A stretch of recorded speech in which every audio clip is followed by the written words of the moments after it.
Daryl. Ay, Sali tayo sa weekend getaway. yung sa Channel 11. Oo, gusto kong pumunta ng Boracay eh. Ikaw ba? Boracay. Di ba galing na tayo dun last week? Malolos sila ulo mo. Hindi. Eh, ang pinakamalayo mong nararating malolos eh.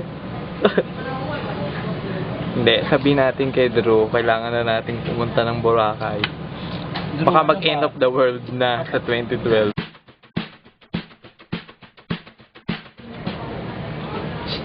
Uy, Bakit? paano ba sasali tayo? Oh, ay, naku, lalagyan. Oo naman, i-send mo na yan sa sa YouTube. At sasali tayo sa weekend getaway. Seryoso ka ba talaga? Baka ba akong magbibiro? Gago, sasali tayo. Padala na natin. Eh, saan ba tayo? Boracay, pinakamalayo kong napunta ay Baliwag. Sa Baliwag ang pinakahuli kong napunta. Kaya kailangan manalo tayo dyan.